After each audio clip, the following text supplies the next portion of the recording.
dispersos, ya estamos hablando de diferentes temas. Así que por favor, si es tan amable, busque Mateo 26:41. Mateo 26:41, gloria al Señor.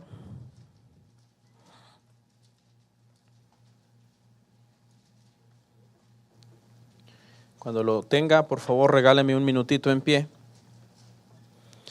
Y vamos a leer la palabra, amén.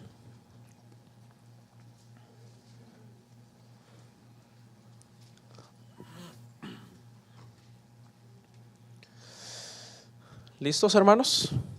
Sí, leemos la palabra. Dice: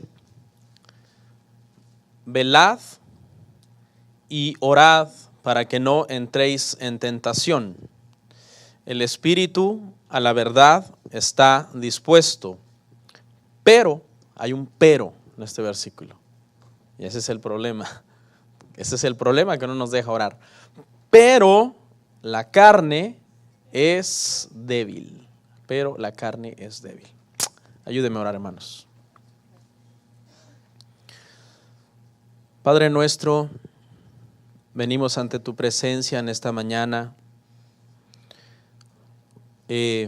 humillando la carne, Señor, porque la carne no busca las cosas que son espirituales, la carne no le gusta congregarse, la carne no le gusta orar, la carne no le gusta leer la palabra. Nosotros el día de hoy hemos decidido someter la carne, Padre, para que podamos estar en tu casa, vencer toda tentación de ser irresponsables y no congregarnos. Hemos adorado y en este momento nos disponemos a oír tu palabra. Te pedimos que nos ayudes, Señor, que nos des sabiduría, entendimiento, para que este mensaje, Padre, sea de edificación para todos nosotros. Todo esto te lo pedimos en el glorioso nombre de nuestro Señor Jesucristo y rogamos recibirlo por la bondad de tu Espíritu Santo. Amén. ¿Pueden sentarse, hermanos? Gloria al Señor, Dios es bueno. Bienvenidos todos los que nos están mirando por internet también, les mandamos un saludo donde quiera que estén. El día de hoy vamos a ver un tema que hemos titulado, hermanos, ponga atención: para el cristiano la oración no es una opción. Para el cristiano la oración no es una opción. Yo no sé por qué, pero muchos cristianos han entendido que la oración es una opción. Y una opción es cuando tienes opción A, opción B, opción C, y tú puedes decidir entre cualquiera de estas opciones. Si usted alguna vez ha respondido un examen de opción múltiple, a usted le dan 3 respuestas y usted elige la que usted crea que es correcta. Entonces el Señor no nos dejó la oración como una opción, como diciendo que ya te convertiste, ya naciste de nuevo, ahí te van 3 opciones. A, debes orar. Inciso B, cuando estés muy cansado y tengas muchas cosas que hacer y hayas pasado de fiesta en fiesta y visitando amigos y perdiendo tiempo, esa es la opción B, dice el Señor, no ores, entiendo tu cansancio. Ora poquito, solo para la comida, gracias Señor, amén. Ora por ahí cuando ya sientas el agua hasta el cuello, y esa es la opción C, dice el Señor, no. El Señor nos dejó claramente estipulado en la palabra que si nosotros somos sus hijos, la oración debe de ser parte de nuestra vida. O sea, no es una opción dejar de orar. Tenemos que orar siempre. El orar, hermanos, fíjese, es uno de los mandamientos más importantes de la Biblia, el orar para los que somos hijos de Dios. Pero tristemente, hermano, las estadísticas demuestran que a los cristianos no les importa si es uno de los mandamientos más importantes de la Biblia. Es el mandamiento también que los cristianos más quebrantan de todos los mandamientos de la Biblia. Y usted dirá, no, pero es que yo no oro, pero tampoco ando haciendo cosas malas, pastor, ahí me la llevo más o menos. No oro mucho, pero tampoco peco mucho. Eso es una mentira. Porque está, hermano, establecido, o por lo menos a raíz de la experiencia de la historia de la iglesia, que las personas que oran menos son los que más pecan. Porque cuando nosotros oramos, nosotros entramos en comunión con Dios, en comunión directa con el Señor. Y esa oración es la que nos da a nosotros el temor para vivir de una forma adecuada. Así que le tengo una mala noticia. El que sabe hacer lo bueno y no lo hace, le es contado por pecado. Entonces usted está en pecado por no orar. Muchos, la mayoría, porque ¿qué cree, hermano? Le tengo otra mala noticia también. En la iglesia los espirituales son pocos. En la iglesia los espirituales se pueden contar, hermano, quizás con los dedos de la mano del pastor. Y los que no llevan su vida de acuerdo al cristianismo, eso abunda. Yo podría decir, sin temor a equivocarme, que más del 80% de ustedes que están ahí sentaditos y con esa carita de yo no fui, están en pecado porque no oran. Qué declaración tan fuerte. Este mandamiento es uno de los más quebrantados. Fíjese, hermano, que los discípulos estuvieron con Jesús por 3 años y medio aproximadamente, y en esos 3 años y medio no le dijeron: oye Jesús, enséñanos a predicar. Oye Jesús, enséñanos qué conferencias vamos a hacer ahora que tú ya te vayas. Enséñanos a planificar algunas estrategias para que la iglesia que tú nos estás mandando a que, ¿verdad?, tú vas a fundar y que quieres que la dirijamos, que funcione. No. ¿Sabe qué preguntaron los discípulos? Señor, enséñanos a orar. ¿Por qué? Porque cuando ellos veían orar a Jesús, ellos veían, hermanos, que en la vida de Jesús, Jesús era diferente. Los discípulos, cuando le pidieron a Jesús que les enseñara a orar, no es que ellos no sabían orar. Ellos sabían orar. Y oraban al estilo como se les había enseñado en la sinagoga o en el templo donde ellos asistían. Pero cuando ellos vieron cómo Jesús oraba, ellos quisieron aprender cómo Jesús oraba. Y eso es muy importante. Para nosotros, hermanos, orar no es una opción. Orar es un mandamiento que nosotros, como hijos temerosos del Señor, debemos de tratar de cumplir a cabalidad. Para el incrédulo, pues orar es una opción, porque no tiene padre. El incrédulo no es hijo de Dios. Para él orar es una opción, tiembla y se arrodilla. ¡Ay, el temblor! Viene el tsunami y reza, viene el huracán y llora. Él lo pudo haber hecho o no lo pudo haber hecho si no quiere, porque de todos modos no tiene a Dios como padre. Pero para nosotros como creyentes es pecado que nosotros no oremos, hermanos. Vamos a ver algunas cosas acerca de la oración. Primero, pastor, ¿cuánto tiempo se supone que yo debería de orar? Vamos a ir a Mateo 26:40, por favor. Mateo 26:40 dice: vino luego a sus discípulos y los halló durmiendo. ¿Habrá algún dormilón aquí hoy? No vino. Hay cristianos que les encanta dormir, hermano. ¿Y sabe cuál es su horario favorito? Domingo 12 del día. Justo cuando el pastor va a predicar. Y dijo a Pedro: ¿así que no habéis podido velar conmigo 1 hora? 1 hora les estaba pidiendo el Señor a sus discípulos que oraran con Él. Según algunas estadísticas, hermano, las personas que más oran son los musulmanes. Y los musulmanes oran aproximadamente 1 hora al día, según las estadísticas de estudios de universidades. Y se ha descubierto con tristeza que la oración en los cristianos ha bajado mucho en la cuestión de tiempo, porque se cree que antes los cristianos oraban un promedio de 30 minutos al día, se cree,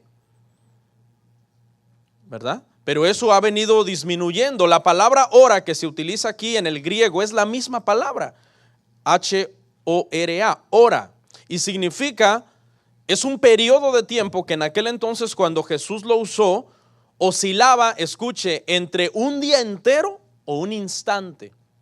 Eso es lo que Jesús prácticamente les está diciendo a sus discípulos. No sea ciencia cierta si ya cuando Jesús utilizó la palabra hora, en el reloj ya se utilizaba para una hora de 60 minutos y con minutos de 60 segundos. Pero lo que sí pude ver a través del original es que era un lapso de tiempo. Esa palabra hora, un lapso de tiempo, que podía ir desde un día entero hasta un instante. Porque se acuerda que Jesús, cuando estaba en Getsemaní, sucedió esto, que encontró a los discípulos durmiendo. Jesús dice que se apartaba de los discípulos, iba, oraba unos momentos, no oraba todo el día, y luego regresaba y los encontraba durmiendo. Y se iba, oraba una vez más, regresaba y los encontraba durmiendo una vez más. Estaban muy cansados los discípulos. Era un horario bastante difícil en ese momento, era de noche cuando aprendieron a Jesús, y de noche uno duerme. Pero en ese momento Jesús les está pidiendo a ellos que oren, que velen y oren para que no entren en tentación. Porque ¿qué era lo que venía, hermano? En pocos minutos vino Judas con todos los soldados y aprendieron a Jesús. ¿Y qué pasó con Pedro, hermano? Pedro sacó su espada y le cortó la oreja a uno de los siervos, de los soldados. ¿Y qué pasó con los demás? Dice que uno salió corriendo, hermano, hasta desnudo, porque cuando corrió lo agarraron de la túnica y se la quitaron. Pero Jesús ya les había dicho, oren y velen para que no entren en tentación, porque lo que venía era muy difícil, era muy duro para todos ellos. Básicamente, hermano, en mi experiencia he aprendido que existen 4 tipos de cristianos con respecto a cuánto tiempo se debe orar. Escuche, están los cristianos que oran lo que debe ser. Este es el primer grupo, los cristianos que oran lo que debe ser. Estos son cristianos que aproximadamente oran 1 hora al día, aproximadamente. De repente no siempre, de repente un día 45 minutos, de repente un día 30, pero tienen una vida de oración constante. De repente quizás no seguidos, de repente quizás 15 minutos en la mañana y 15 minutos en la tarde y 15 minutos en la noche, o 20 y 20. Pero son gente que ha entendido que orar es un mandamiento y que si lo quebrantas, pecas. Y el pecado es desagradable ante Dios. Está el segundo grupo de cristianos que oran un tiempo más o menos aceptable. ¿Ok? Estos no oran mucho, pero sí oran. Oran al levantarse, oran al acostarse, oran por sus alimentos, adoran y oran en la iglesia, oran cuando están en problemas, en dificultades. No es tan ideal como el primer grupo, que oran en todo tiempo y oran no tanto por mi necesidad, sino oran porque, hermano, no sé si sabía, pero ¿sabe cuál es la adoración más sublime? Es la oración. La oración es la adoración más sublime que hay. Sobrepasa al tiempo de adoración de la iglesia. Cuando venimos aquí y el grupo de alabanza está adorando y usted está adorando con ellos, hay una adoración todavía más sublime que esa. Es la adoración que usted le da al Señor en oración, hablando con el Señor. Esa es la adoración más sublime para nosotros los cristianos. A este segundo grupo de cristianos que estoy mencionando, le hace falta más orar por mera adoración. O sea, sí oran, pero su oración de adoración está escasa. Luego está el tercer grupo de cristianos, que son los que oran muy poco. Estos son los que apenas y dan gracias, hermano, por la comida, por la vida. Hacen oraciones vagas, sin sentido, porque como no oran, no leen la Biblia. Porque ¿quién va a querer leer la Biblia si no ora? La lectura de la Biblia, hermano, y la oración son 2 cosas que van juntas siempre. Cuando tú lees la Biblia, te dan ganas de orar. Y cuando tú oras, te dan ganas de leer la Biblia. Como que se retroalimentan la una a la otra. Pero si no oras, entonces no tienes ganas de leer la Biblia. Y por cuanto no lees la Biblia, pues es lógico que no oras. Y el cuarto grupo de cristianos, escuche, los que nunca oran. Estos nunca oran. Nunca faltan a la iglesia. Hasta sirven. Es más, mire, hermano, en mi experiencia he descubierto con tristeza que la gente que más sirve, no en todos los casos, pero generalmente, son los que menos oran en las iglesias. Yo he descubierto eso en los años que tengo en el pastorado. Que la gente que más sirve, hermano, son los que menos oran. Oiga, hermano, esa contradicción. Y a veces hay hermanos por ahí sentados en una butaca en el anonimato que callados, tranquilos y ni sirven en la iglesia. Y son los que más oran muchas veces en las congregaciones. Por eso es que muchas veces cuando alguien está sirviendo y no tiene una vida de oración, tú sientes como una carga con su servicio de esa persona. Porque realmente lo está haciendo religiosamente, ya no hay una comunión con el Señor. Y a todos los que sirven les voy a dar un consejo y una advertencia. En mis años de pastor, ¿sabe en qué gente se han descubierto los pecados más feos en la iglesia? En los que sirven. Si yo me pusiera a hacer un recuento, que obviamente no lo puedo hacer, ¿verdad? Por ética, por decirlo así. Y yo le empezara a contar, no, es que tal año una persona que estaba en tal grupo, tal ministerio hizo esto. Y luego pasó un año y tal persona de tal grupo, de tal ministerio de la iglesia hizo esto. Es raro cuando se destapa un pecado grosero en los miembros regulares, es raro. Generalmente se destapan en los que sirven. Pastor, ¿y por qué? Porque no oran. Porque no oran, porque cuando tú no oras, tú entras en un enfriamiento espiritual. Amén. Ahora, le voy a hacer una aclaración. Estamos hablando de que orar debería de ser más o menos, según esta palabra griega que se usa acá para una hora, más o menos eso, un lapso de tiempo sustancioso. Un lapso de tiempo en que te dio tiempo, valga la redundancia, en ese lapso de adorar a Dios, de hablar con Dios, de callar unos instantes para escuchar la impresión que el Espíritu Santo va a hacer en tu espíritu, de esperar a que quizás el Señor te mande a leer algo en la Biblia, porque eso, hermano, sigue sucediendo. El Señor nos sigue impresionando y hablando a nuestro espíritu, no audiblemente quizás, pero sí cuando tenemos comunión con Él, el Señor nos dirige a qué es lo que Él quiere que nosotros hagamos en nuestra vida. ¿Cuántos han experimentado eso en su vida? Eso es real, hermanos. Eso es real. Ahora, voy a hacer una aclaración. Significa que toda la vida, si un día yo no oré 60, 40, 45 minutos, ya pequé. No necesariamente, porque recuerda, hermano, que lo que el Señor dice no desprecia es un corazón contrito y humillado. El Señor no lo desprecia jamás. Claro, deberíamos de orar un tiempo sustancioso para que nos dé tiempo en nuestra oración de adorar al Señor. Jesús, por ejemplo, nos registra la Biblia que algunas veces, no siempre, pero algunas veces Él oraba largamente, toda la noche, algunas ocasiones.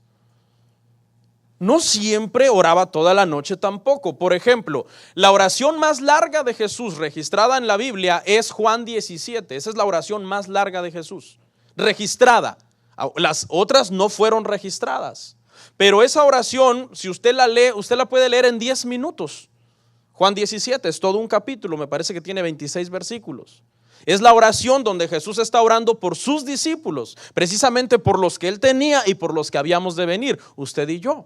Para que el Señor, el Padre, le dijo, guárdalos, Señor, mientras yo no estoy, guárdalos, porque Él iba a ir a la cruz en ese momento. Y en ese momento que Él iba a estar en la cruz, recibiendo toda la ira del Padre por el pecado tuyo y el mío, no por el de Él, porque Él fue tentado en todo, pero sin pecado. Entonces el Señor Jesús nos encomendó en nosotros a las manos del Padre. No fue una oración tan larga, la podemos leer en 10 minutos. O sea, hay momentos en que toca hacer oraciones que no son tan largas. Hay mucha gente que alarga la oración, pero lo hace más por mera religiosidad, por vanas repeticiones, diciéndole al Señor lo mismo, como si Dios tuviera problemas de aprendizaje. Me parece que se llama dislexia, ¿no? Esa enfermedad. Hay personas que, tienen problemas de aprendizaje. Señor, ya te dije, ¿te acuerdas de esto? De mi casa, Señor. Señor, mi casa. Pues claro, pasaste orando una hora, pero solamente diciéndole al Señor por tu casa. ¿Y a qué horas lo adoraste? ¿A qué hora le dijiste, tú eres bueno, tú eres santo, te adoro, bendigo tu nombre?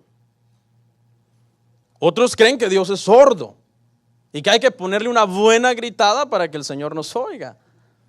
Tampoco nos vayamos al extremo de que también nunca abramos la boca. Vea los extremos. No podemos ser unos gritones que todo lo oramos a grito partido, pero tampoco podemos cerrar nuestros labios, porque la Biblia dice que nuestros labios, ¿qué cosa? Den fruto, dice que haya fruto de labios, que confiesen que su nombre, el nombre del Señor.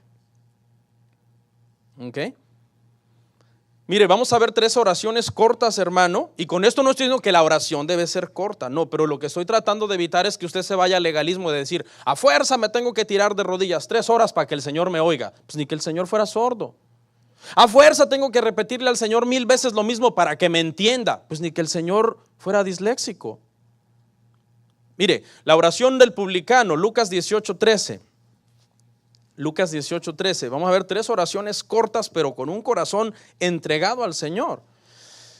Dice, mas el publicano, estando lejos, no quería ni aún alzar los ojos al cielo, sino que se golpeaba el pecho diciendo, sé propicio a mi pecador. Mira, hermano, desde que yo me convertí al Señor y yo leí esto, para mí esto es una de las oraciones más sublimes que hay en la Biblia. Porque viene de un corazón tan sincero, viene de un corazón tan humillado, tan contristado comparado con el fariseo, porque se acuerda, estos son 2 que están orando. Y el fariseo está haciendo alarde de sus vanas repeticiones y de sus obras, mientras que este publicano lo único que tiene es arrepentimiento y contristación genuina para decirle al Señor, sé propicio a mi pecador. Una oración corta, pero qué sincera, qué profunda. ¿Ve lo importante, hermano? Por eso dice, ¿quién habitará en el monte del Señor? El limpio de manos y puro de corazón. No importa quién es, vea quién era era un publicano. Pero ¿cómo estaba su corazón? Derramado delante del Señor. Eso es lo que el Señor mira también. Veamos otra, hermanos. Lucas 23:42. Dice, y dijo a Jesús, acuérdate de mí cuando vengas en tu reino. Otra oración corta. A este hombre le faltaban escasos minutos para expirar. Estaba colgando de un madero. Le faltaban poco para que vinieran a quebrarle las piernas, porque los dejaban por un tiempo colgando, luego les quebraban las piernas. Cuando ya no estaban parados sobre las piernas y quedaban colgando, el diafragma se comprimía y se asfixiaban. Pero la oración que le hace al Señor es una oración de lo más profundo de su corazón. Acuérdate de mí cuando vengas a tu reino. ¿Sabe qué hizo este hombre? Este hombre reconoció su pecado. Él le dijo al otro, nosotros estamos aquí porque lo merecemos, pero este ningún mal ha hecho. Él es justo. Y reconocer tu pecado y que no mereces nada, pero al mismo tiempo reconocer la justicia de Cristo y que Él es el único que te puede introducir al paraíso, te da la salvación. Qué tremendo. Una oración, hermano, sincera, corta, pero muy, muy sincera. Y por último, la oración de Pedro cuando casi se hundía, Mateo 14:30. Mateo 14:30 dice, pero al ver el fuerte viento, tuvo miedo. Y eso que Pedro era valiente. Y comenzando a hundirse, dio voces diciendo, Señor, sálvame. 2 palabras, una oración corta, 2 palabras, Señor, sálvame. Porque se empezó a hundir. Y el Dios del universo extendió su mano y lo sacó. Entonces, no se trata tampoco, hermano, cuando yo le estoy diciendo, debemos orar un tiempo sustancioso, pues porque yo quiero de alguna forma transmitirle a usted que su oración sea sincera, que usted se acerque de corazón al Señor, no por mero legalismo o religiosidad o para impresionar a los demás, pero tampoco malentienda de que yo quiero que usted se tire horas y horas para que Dios lo oiga o para que la oración funcione. Lo que Dios mira es la profundidad de tu corazón, cómo clamas de lo más profundo de tu ser con sinceridad al Señor. ¿Estamos de acuerdo hasta ahí? Bueno, vámonos al segundo aspecto. En este punto hablamos con respecto a cuánto tiempo se debe orar. Ahora hablemos con respecto a la gente que no sabe orar, porque este es otro problema de la iglesia al día de hoy. Santiago 4:13, hermanos.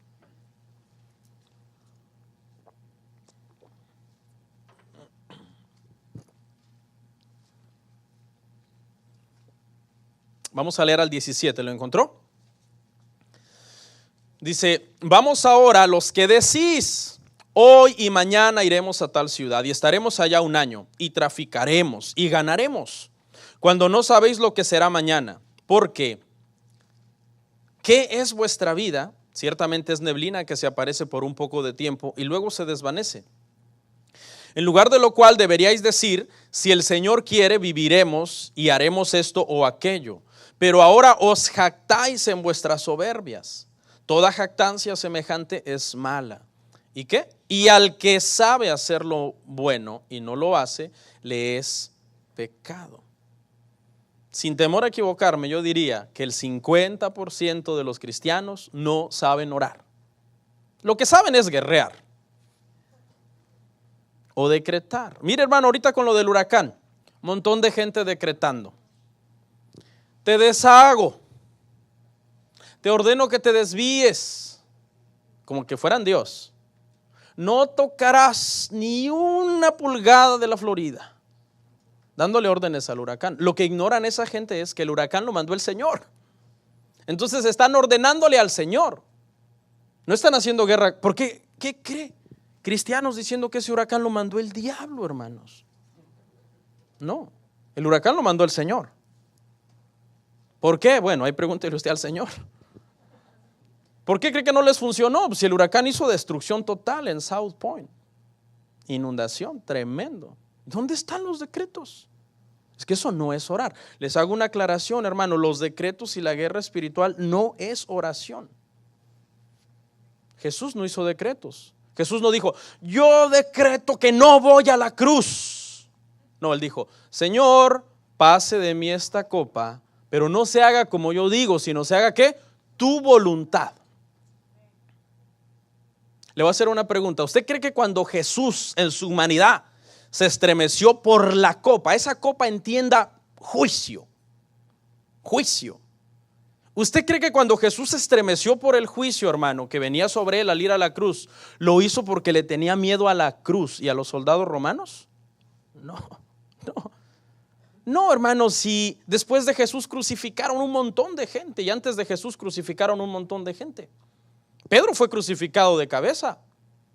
Alguien me preguntaba una vez y me dice, pastor, yo no entiendo, Jesús en el Getsemaní llorando y sudando gotas mezcladas de sudor con sangre pidiendo que pase esa copa, y vemos a Policarpo cantando en la hoguera mientras lo quemaban. ¿Qué pasó, Jesús?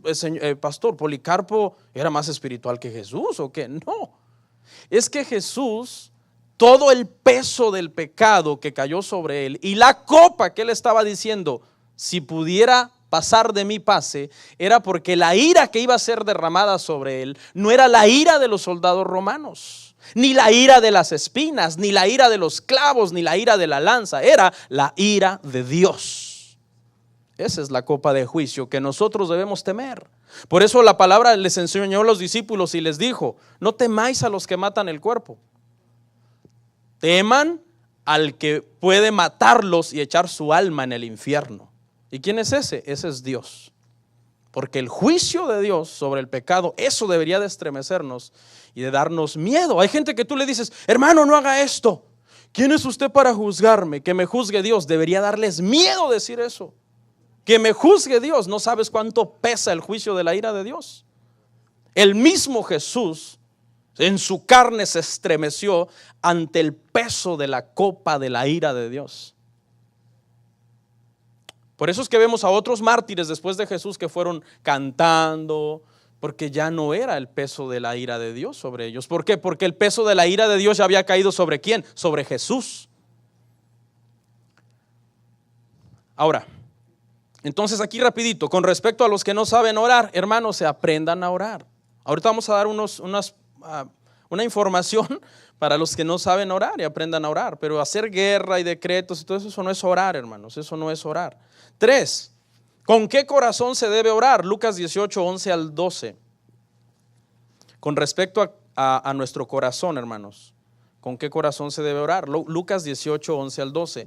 El fariseo puesto en pie oraba consigo mismo de esta manera: Dios, te doy gracias, porque no soy como los otros hombres, ladrones, injustos, adúlteros, ni aún como este publicano. Ayuno 2 veces a la semana, doy diezmos de todo lo que gano.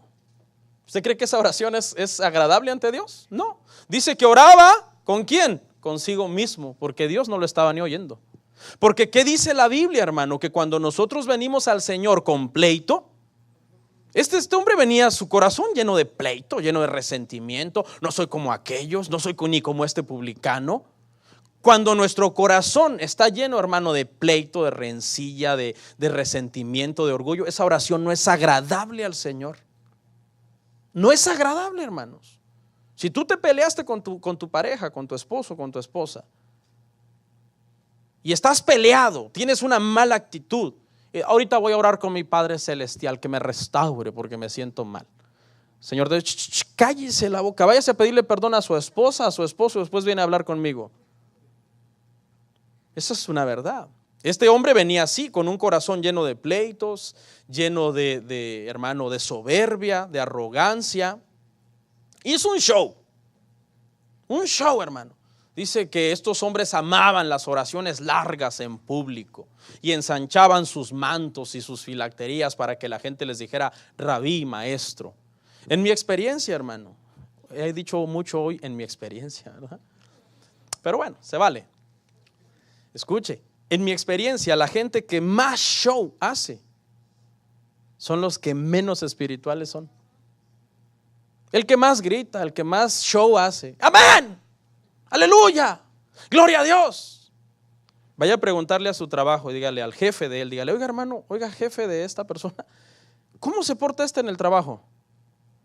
No, este es un enojón, gritón, no se le puede decir nada y no se somete, le doy una orden y no la hace, quiere hacer como él quiere. Y pregúntele a sus hijos, ¿y cómo es como padre? Ay no, ese señor es un viejo amargado, es esto, es lo otro. Pero a veces, hermanos, son los que más show, más gritería y más espectáculo quieren dar. Eso es legalismo y es pecado y es religiosidad falsa. ¿Con qué corazón debemos de venir? Con un corazón contrito y humillado. 4.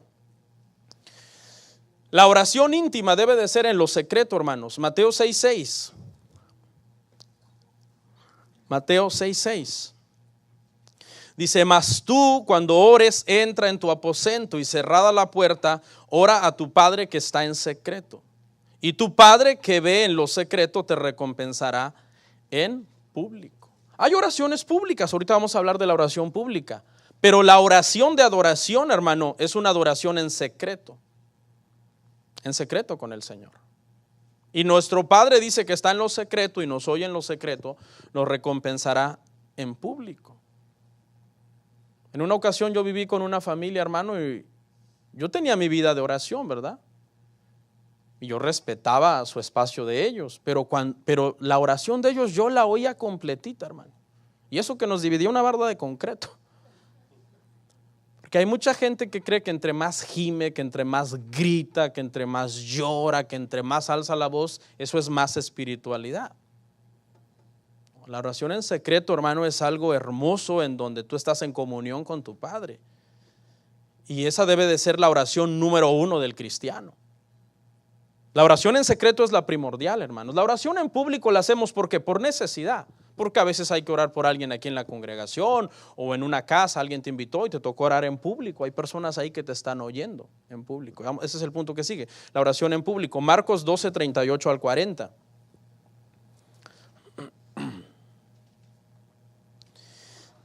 La oración en público, hermanos, por ejemplo, no debe ser larga.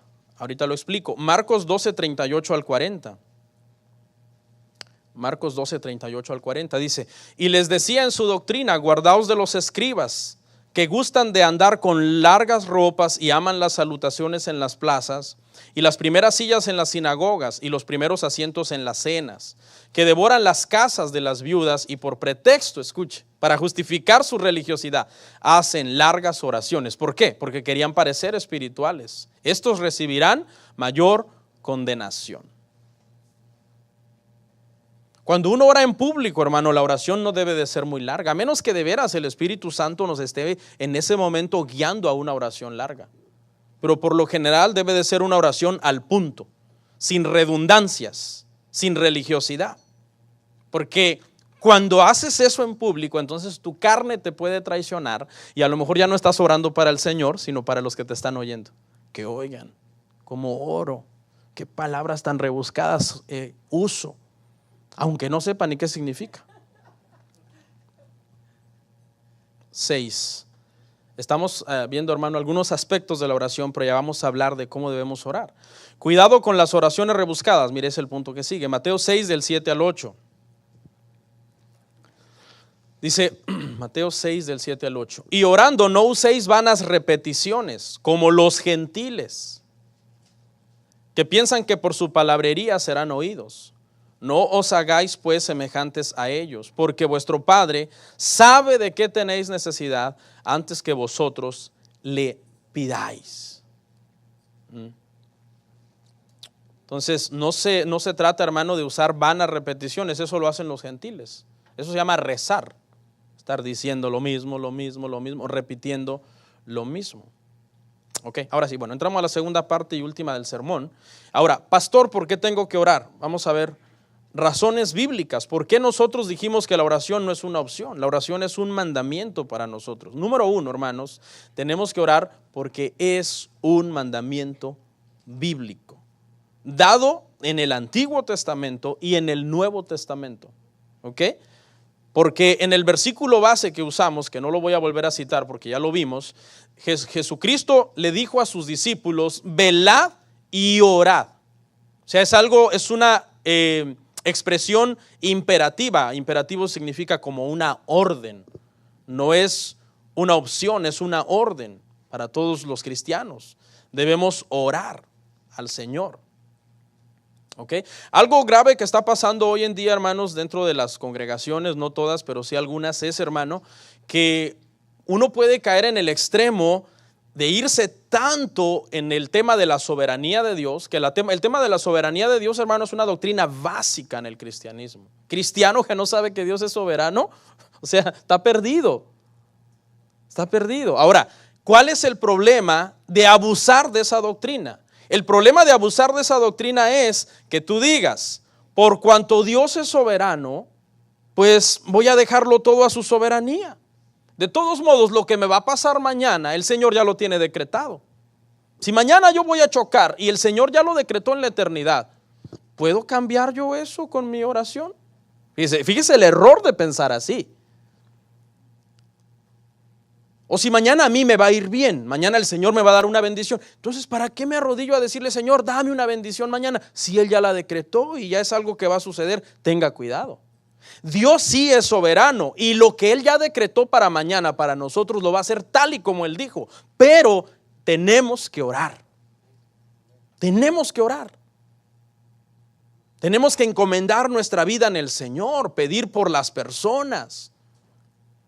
Aunque la oración, escucha, hermano, no cambia los decretos del Señor, la oración es algo que alinea nuestro espíritu con la voluntad del Señor. No se trata de orar para cambiar la voluntad del Señor, hermano. Se trata de orar para que nuestra voluntad cambie y acepte lo que el Señor va a hacer. No se trata de cambiar a Dios. La oración, muchas veces tú tratas de cambiar algo con la oración. Señor, por favor, que esta situación cambie. Desvía, Padre, si así tú lo puedes, desvía el huracán. Uno puede orar por eso. Señor, viene un huracán, Señor. Padre, hay gente que va a sufrir, hay gente que va a morir según lo que se está diciendo en las noticias. Padre, te rogamos, te suplicamos que ese huracán, Señor, ¿verdad? Sean guardadas las vidas de los tuyos, protegidas las vidas de los más débiles. Eso no es pecado, hermano. Claro, quizás después tú ves la noticia y hubo muertos y tú dices, ay, mi oración no funcionó. No, es que tu oración no era para cambiar lo que Dios había planeado. Tu oración era para que, Señor, pero hágase ¿qué? Tu voluntad. Al otro día tú ves las noticias, murió una señora que le cayó un árbol. Bueno, ¿tú qué le dices al Señor? Señor, yo oré. ¿Y tú hiciste qué? Como tú quieres. Pero te doy ¿qué? La gloria por eso. Esa es la oración correcta, hermano. No de darle órdenes para que mande el huracán para otro país, porque estás mandando a matar a otra gente. Entonces, escucha, hermano, un error que se está cometiendo el día de hoy es abusar de la soberanía de Dios y decir, ya, ¿para qué oro?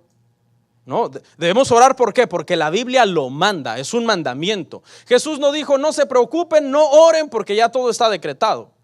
No, Jesús sabe que todo está decretado, pero nos dice, velad y orad. En otras palabras, nosotros hagamos nuestra parte y dejamos que Dios haga su parte. Él tiene el control del universo.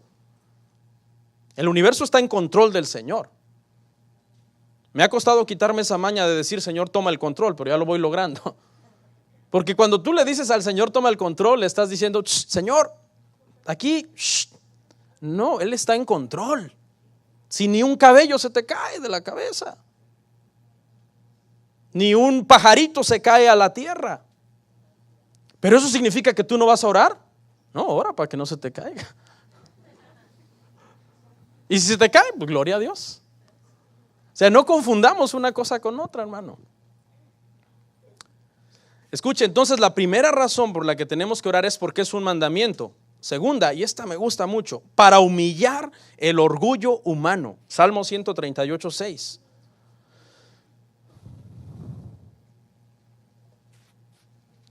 Salmo 138, 6.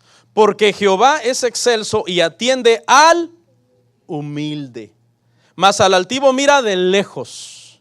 Si hay algo que Dios no soporta es a los cristianos orgullosos, hermano. Tengan cuidado, no se nos vaya a subir, hermano, porque servimos el orgullo, porque eso es desagradable ante el Señor. O que alguien venga y te diga, qué bien lo estás haciendo. Wow, yo quiero ser como tú. Tenga cuidado con ese tipo de expresiones, porque pueden dañar tu corazón y entonces Dios te va a tener que humillar para que seas su siervo, porque los siervos del Señor, si hay algo en lo que debemos trabajar, hermanos, es en la humildad. Y nos cuesta por naturaleza, porque yo no podría decirle, aquí hay gente humilde, aquí no hay ni un humilde, no se hagan. Pero lo que pasa es que la carita que ponen parece humilde, pero dígale algo que no le guste a esa persona que usted dice que es humilde, contradígalo. Cuando él venga y esté hablando, dígale, no es así, estás mal. La Biblia dice esto. No, hombre, hermano, saca las uñas y te destroza el rostro. La gente parece humilde. David cayó en arrogancia, hermano. David cayó en arrogancia. Un siervo conforme al corazón del Señor. Así lo llamó el Señor. Pero no lo traje, pero usted lo lee en su casa. En el Salmo 119, 71, hay unas citas que las doy, hermano, que no las traigo. Escuche, pero es estratégico, es por el tiempo. David dijo, bueno me es haber sido humillado para que aprenda tus estatutos. O sea, David en otras palabras dijo, me lo merezco. Había yo caído en orgullo. Qué bueno que el Señor me humilló. Esa es la reacción de un hijo de Dios. Esa es la reacción de un verdadero siervo de Dios, hermano. No, David no empezó a justificar, no, pero es que Betsabé estaba ahí desnuda y pues, la verdad, no sé qué, mi esposa ya tenía días que andaba de mal humor conmigo. No, él no empezó a buscar justificarse. El siervo de Dios reconoce su pecado, cae de rodillas ante el Señor. ¿Se recuerdan de Nabucodonosor? Todo esto lo he construido, Daniel 4, lo lee en su casa, con la fuerza de mi poder. ¿Qué hizo el Señor? Dice que se volvió una bestia, hermano. Le crecieron plumas, garras, y se fue al bosque, al campo, a comer entre las bestias, hermano. Así que o te humillas o te humillan. No vaya a ser que después andes actuando como bestia. Sí, en serio. Hay gente, hermano, que se vuelve irreconocible. Cuando ya te cuentan, no, es que ando en esto, wow, ¿cómo llegaste ahí? Empezó a actuar como bestia. Dice que hay gente que a veces les ponen de apodo medio bestia, ¿no? Entonces hay que tener cuidado. ¿Qué hizo el Señor? Lo humilló. Dice que cuando alzó su mirada al cielo y reconoció al Dios del cielo, fue restaurado a su posición como hombre. Y el hijo pródigo, ¿cuántos se acuerdan del hijo pródigo? Estaba a punto de comerse las algarrobas de los cerdos. Lucas 15, ahí lo puede usted leer. Cuando alzó su mirada al cielo. La oración, hermanos, escuche, humilla el orgullo humano. Entonces, si tú eres una persona soberbia, que te cuesta humillarte, el resultado es sencillo. Si te cuesta humillarte, te va a costar comunicarte con Dios. Porque es claro, Dios no puede hablar con un altivo a menos que primero lo humille y el altivo se humille y entonces se establece la comunicación. Dios lo tuvo que hacer con David, lo tuvo que hacer con Nabucodonosor, lo tuvo que hacer con el hijo pródigo. No te vas a humillar, ahí estás, ahí vas a estar. No, y hay gente que se ensoberbece, sabe que anda mal y dice, y no sé qué, y seguiré así. Bueno, Estás peleando con el Dios del universo. Así que hay que doblar rodillas en humildad, hermanos, al Señor. 3, ¿por qué más, pastor, tengo que orar? Para mantener viva nuestra relación con Dios. Santiago 4:8. ¿Almorzaron, hermanos? Porque voy viendo acá las hojitas como que voy atrasado. Santiago 4:8 dice: acercaos a Dios y Él se acercará a vosotros. Pecadores, tranquilos, aquí dice: limpiad las manos y vosotros los de doble ánimo, purificad vuestros corazones. ¿Qué haces tú cuando tienes una amistad y quieres que esa amistad se conserve? Tienes comunicación con esa persona.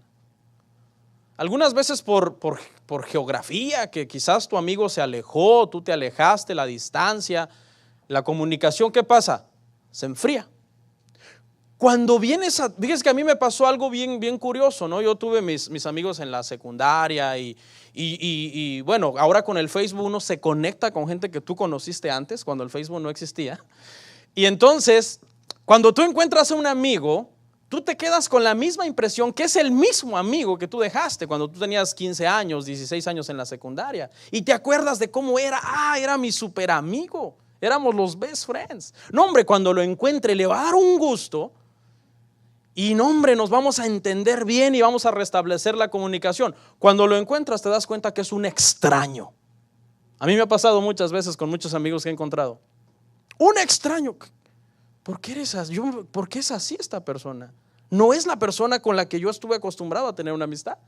Y tú también para él resultas un extraño. ¿Por qué? Porque en todos los años la comunicación se perdió, la relación se enfrió y se volvieron extraños. Hay muchos cristianos para los cuales Dios es un extraño. Porque tiene meses y en algunos casos peores, años que no abren su closet y se encierran a solas y dicen: Señor, heme aquí. Sé que no ando muy bien, Padre. Perdóname, yo creo en ti. Me cuesta, estoy luchando, me cuesta, ayúdame. Dame más de tu gracia, más de tu favor. Ahí es cuando se restablece la comunicación y la carga es quitada. Pero la oración, hermano, mantiene viva nuestra relación con el Señor, nuestra comunicación con el Señor. La que sigue, hermanos. 4, ¿verdad? ¿Por qué más? Escucha, esta es muy importante. Para recibir ayuda, para hacer la voluntad del Señor. ¿Por qué? Porque Jesús dijo: el espíritu está dispuesto, pero la carne es débil.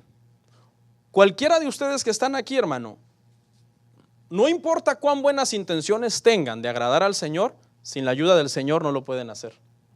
Por eso no podemos abusar de la soberanía de Dios. Ya el Señor me salvó, me eligió soberanamente. Ya recibí su gracia, ya recibí todo. No abuses de eso. Tú debes de orar porque el Señor seguirá derramando y sobreabundando su gracia. Nosotros humanamente no tenemos la capacidad de poder hacer la voluntad del Señor. Humanamente no tenemos la capacidad, hermano. Nosotros logramos hacer la voluntad del Señor cuando a través de la oración y la comunicación con el Señor recibimos su gracia, su favor para poder continuar. ¿Usted se acuerda de los discípulos en el aposento alto? Tenían una gran tarea: trastornar a Roma y a su imperio con la iglesia y cambiar prácticamente al judaísmo por el cristianismo. Y no tenían muchos recursos. Número 1, no tenían dinero. No tenían dinero porque habían abandonado todo por Jesús. Las redes las tiraron. Número 2, no tenían preparación, hermano. Eran personas de escasa preparación. Por eso se les llamaba Galileos. Galileo significaba ranchero, rural, alguien que tenía un acento. La gente de Jerusalén se expresaban de los galileos despectivamente. Esos son rancheros, rurales. No tenían edificios. En el aposento alto, hermano, estaban a reventar ahí de gente. No cabía más. Los 120 discípulos del Señor. Fíjese que con Jesús, hermano, anduvieron miles de personas, pero cuando por fin se pasó revista para ver quiénes eran sus discípulos, solo 120 eran sus discípulos. Y a eso le bastó al Señor Jesús. Jesús no tuvo una mega iglesia como muchos enseñan. Jesús tuvo una iglesia pequeña, 120 miembros. Pero esos bastaron porque ¿quién cree que estaba con ellos? El Espíritu Santo estaba con ellos. El Espíritu Santo estaba con ellos. Cuando Pedro dio su primer sermón, 3,000 personas se convirtieron. ¿Era capaz Pedro de lograrlo en su humanidad? No, lo logró por la ayuda del Señor. Por eso orar, hermano, porque ¿qué les dijo Jesús? Quédense en Jerusalén orando y vendrá el Espíritu Santo. Ahí en Hechos 1, 2 y 3 dice que oraban fervientemente, hermano, los discípulos, esperando la venida del Espíritu Santo para que naciera la iglesia. Si Pedro necesitó orar fervientemente, y Juan y Jacobo y todos los apóstoles, para poder llevar a cabo la empresa de plantar la iglesia cristiana en el mundo, mucho más nosotros, hermano, necesitamos orar. Te puedo asegurar que si tú no oras, si tú no haces caso, como le dijo el predicador que le predicó a Spurgeon, ¿no? Si tú no haces caso de este sermón el día de hoy, casi te puedo garantizar que en unos meses o en un año, algo va a salir por ahí. Algo estás haciendo escondido. Casi te lo garantizo. Pero si oras, tendrás la fortaleza. 5. También debemos orar, hermanos, para recibir sabiduría de parte de Dios. Santiago 1:5. Dice: si alguno de vosotros tiene falta de sabiduría, pídala a Dios, el cual da a todos abundantemente y sin reproche, y le será dada. La oración es una fuente inagotable de sabiduría. ¿Ok, hermanos? Hay decisiones difíciles que tomar. Necesitamos al Señor. Necesitamos que nos dirija, pasar tiempo de rodillas pidiendo al Señor: dirígeme, Padre, yo sé que tú eres soberano y todo lo tienes orquestado, pero me arrojo a tu voluntad. Ayúdame, guíame, dame entendimiento. 6. Para vencer la ansiedad. Primera de Pedro 5, 6 al 7, hermanos. Primera de Pedro 5, 6 al 7. Humillaos pues bajo la poderosa mano de Dios, para que Él os exalte cuando fuere tiempo, echando toda vuestra ansiedad sobre Él, porque Él tiene cuidado de vosotros. Nosotros, hermanos, somos espíritu, pero también somos cuerpo. Y en el cuerpo, hermano, muchas veces se produce ansiedad.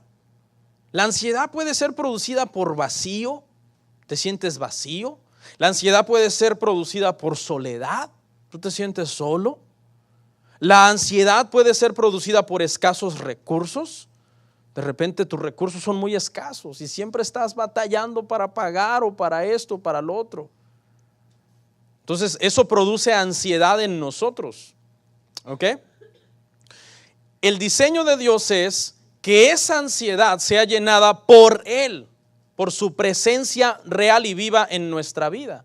Pero a cambio, las personas tratan de llenar ese vacío en placeres. Oh, voy a ver esta película al cine que acaba de salir. Quizás esta película me va a ayudar con este vacío, con este emptiness que tengo en mi vida. I feel empty. Oh, vamos al parque, chicos. Vamos al parque a ver si se me quita. O andan buscando sexo ilícito, fama, riquezas. O sea, el hombre ha decidido tratar de calmar su ansiedad con las cosas del mundo, hermanos. Y la Biblia nos dice que echad vuestra ansiedad ¿sobre quién? Sobre Él, sobre Dios. Porque el vacío que hay en el corazón humano tiene un tamaño, es el tamaño de Dios. Nadie más lo puede llenar. Tú puedes tener la última troca del año, puedes tener la casa con granito, con mármol, con lo que tú quieras. Eso no te va a llenar el vacío de tu vida. Porque ese vacío fue diseñado por Dios mismo para que fuera llenado por Él. Agustín de Hipona dijo lo siguiente, él dijo: el corazón del hombre, escuche, jamás hallará descanso hasta que descanse en Jesús. Por eso es que a ti no te satisface nada. Entonces, ¿qué me pasa? Ya hice esto, ya hice aquello, ya pensé que al hacer esto o al lograr este papel o esta licencia o esta residencia o este trámite o este cambio en mi vida me iba a sentir mejor. No. Porque ¿cuándo fue la última vez que te arrodillaste? Un día que se te cayó un cheque y te tuviste que agachar a agarrarlo. No, si no te conectas con el Señor seguirás vacío, frío, muerto. Aparentarás que eres muy feliz y podrás engañarnos a nosotros, pero por dentro te estás muriendo. Cuando oramos, tenemos más claro lo que sigue. Eso es lo que hace la oración. La oración nos saca, hermano, del terreno del afán de la vida y nos lleva a un terreno espiritual y podemos ver más claro lo que sigue. La ansiedad es eso, la ansiedad es porque tú no sabes qué sigue. What is next in my life? ¿Qué sigue? No sé. Y cuando no sabes te da miedo. Uy, tengo miedo. Que es normal. Lo nuevo, lo desconocido da miedo. Pero ¿cómo es posible que tú estés así como si estuvieras huérfano? Como si no tuvieras Padre Celestial a quien doblar rodillas y echar toda tu ansiedad sobre Él. 7. Debemos orar para orar por los demás, hermanos. Efesios 6, 18 al 20. Para orar por los demás. Efesios 6, 18 al 20. Orando en todo tiempo, en toda oración y súplica en el Espíritu, y velando en ello con toda perseverancia y súplica por todos los santos. Por mí, a fin de que al abrir mi boca me sea dada palabra para dar a conocer con denuedo el misterio del Evangelio, por el cual soy embajador en cadenas, que con denuedo hable de él, como debo hablar. ¿Okay? Nosotros los creyentes, hermanos, somos una especie como de intercesores. Cuando nos convertimos, hermano, al Señor, eso de que el ministerio de intercesión y todo eso es una invención de la iglesia, hermano, eso realmente se puede hacer, pero no es de que así debe de ser. Realmente todos hemos sido llamados a interceder, todos, a orar por los demás, a orar por los enfermos, a orar por los necesitados. Entonces debemos orar por los demás. Esa es una razón. Hay gente que dice, se arrodilla. Ah, Señor, gracias, Señor. ¿Qué más? ¿Qué más? Bendice mi vida. Que el día de mañana que voy a ir a comer. No, hermano, hay es que, pastor, yo no sé por qué orar. Bueno, hay muchas razones. Hay miles de personas que no han oído el Evangelio. Ora por ellos. Hay miles de personas que están siendo asesinados porque siguen a Cristo. Ora por ellos. Nosotros aquí estamos muy cómodos, hermano, y es un problema. Ora por los niños pobres. ¿Tú sabías cuántos niños pobres mueren de hambre en África al día? O en Sudamérica, o en Centroamérica. O sea, hay tantas cosas por qué orar. Y una de las razones por las que debemos orar es porque debemos orar por los demás. 8.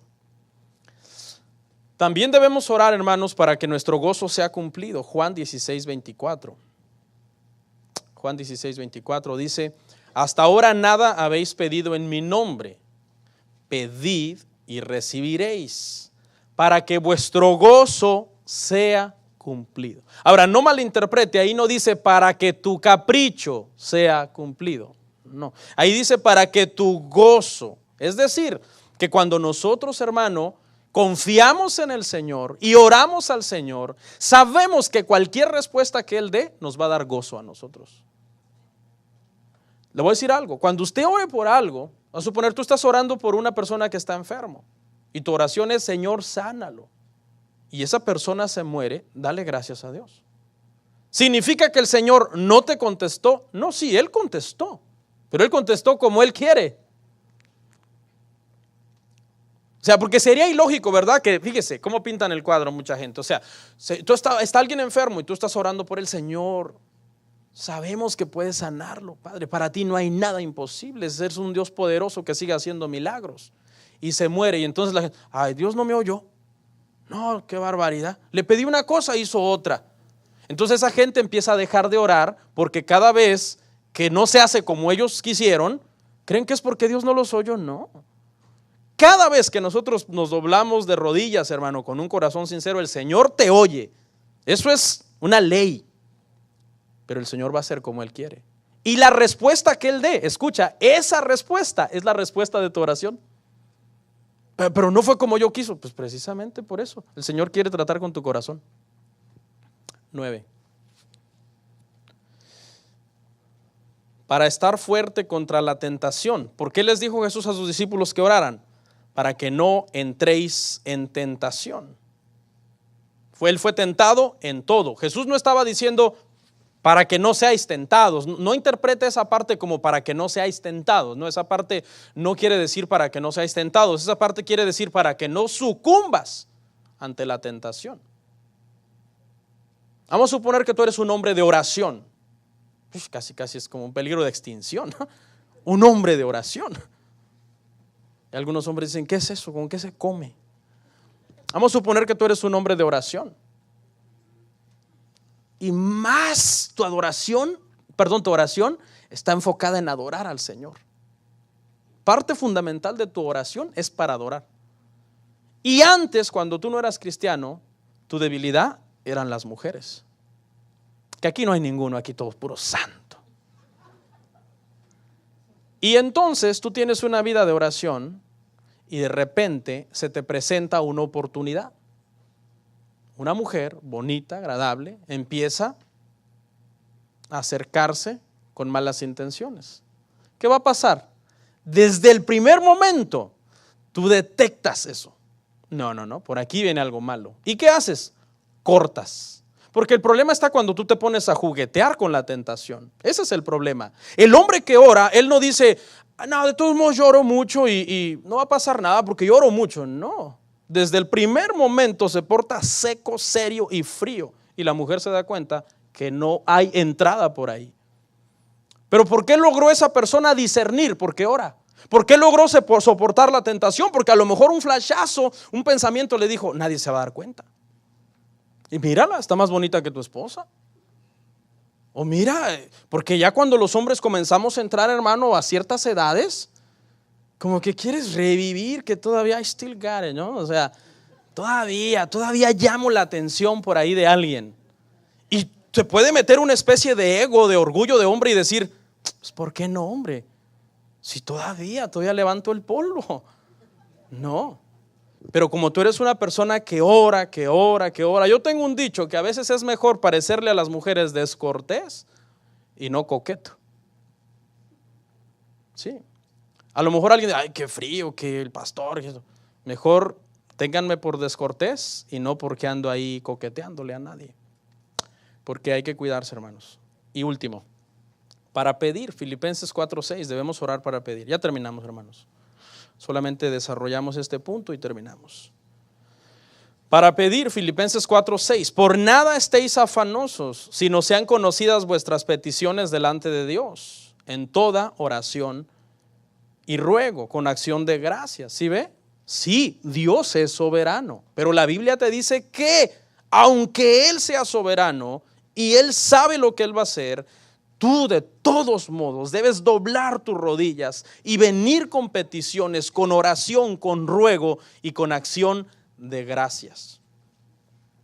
Es pecado no pedirle al Señor, hermanos. Debemos pedirle, claro, conforme a su voluntad. Entendiendo que no solamente se trata de dame, sino también, eso es solamente una parte de tu oración. Pastor, ¿pero para qué? Si Él ya sabe de qué tenemos necesidad. La palabra dice, no os preocupéis porque Él ya sabe de qué tenéis necesidad. Sí, o sea, lo que quiere decir ese verso es que debemos de pedir con paz en nuestro corazón.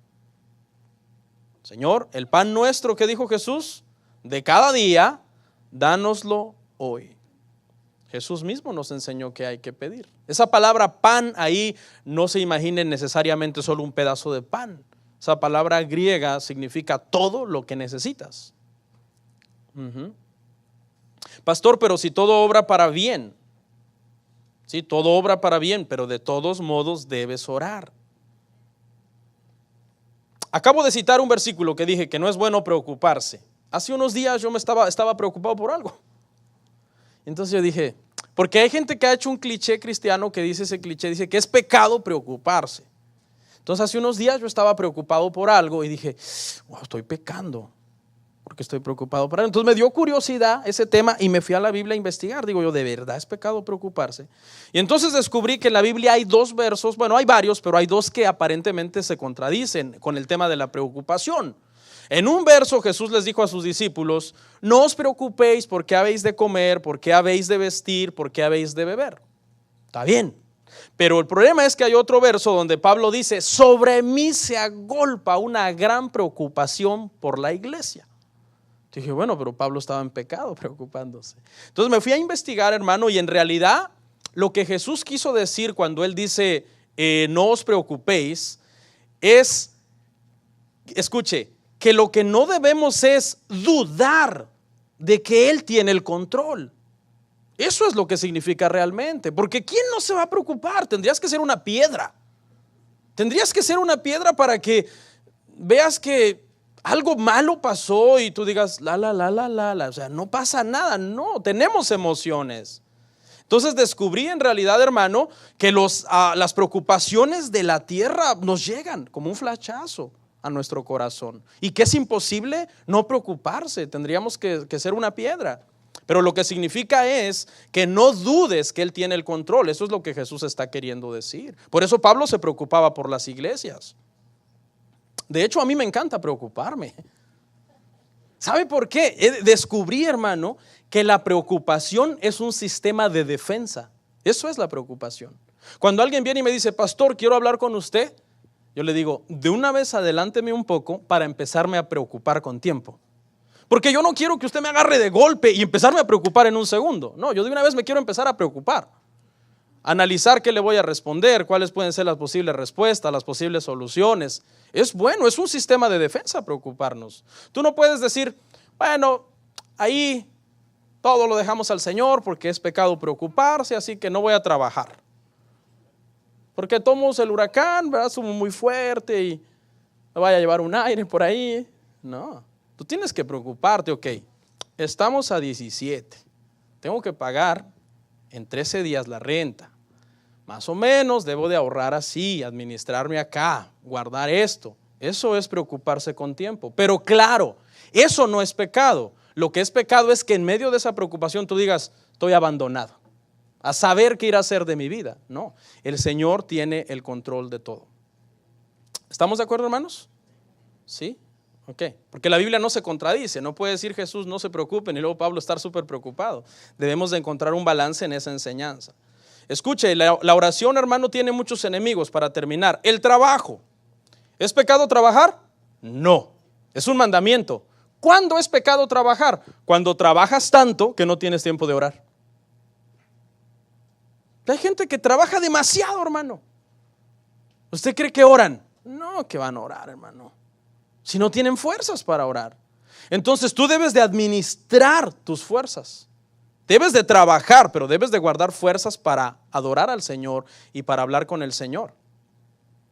Pastor, pero es que el hermano Juan nos está mandando a ser diligentes. Sí, pero diligentes en todo. No solo diligentes en el mundo y negligentes en las cosas de Dios. Porque ese es el problema con muchos hombres aquí, hermano. No, hermano, para las cosas del mundo son así, mire. Pilas. Pero háblele, pregúntele si ora. No. Muy diligentes en lo secular. Y hay mujeres que hasta se jactan, no, es que mi esposo es bien trabajador y por eso no viene, que esto, que el otro. Tu esposo le falta sabiduría. Como cabeza debería ser el que dice, ya trabajé, pero si trabajo más de este punto, estoy en pecado, porque estoy gastando todas las fuerzas que debería guardar para orar, para adorar, para leer la Escritura. La diversión también, hermanos, es un problema contra la oración. Hay gente que cree que en esta vida todo es reírse. Busquemos diversión, ¿qué más? Sigámonos divirtiendo. Sácate un juego de mesa, acaban de jugar. Ponte el Xbox, quitan el Xbox. Pon el partido, quitan el partido. ¿Qué hacemos, hombre? Y se comen las uñas. Pues seguirnos divirtiendo. No, hermanos, nosotros no queremos que tú seas el payaso de la iglesia. No. Ten una vida de oración con el Señor. Y por último, hermanos, la duda. La Biblia dice que el que se acerca a Dios se acerque con fe, creyendo que hay Dios. Este es el peor enemigo de la oración, hermanos, porque mucha gente en realidad no cree en Dios. Se arrodilla y dice, ya me cansé, un minuto. Pero ¿cómo te vas a cansar si estás hablando con el ser más interesante del universo? Así que cuando te acerques en oración, acércate con fe, sabiendo que Dios está ahí y que Dios te oye. Amén. Vamos a orar, hermanos. Póngase en pie, por favor.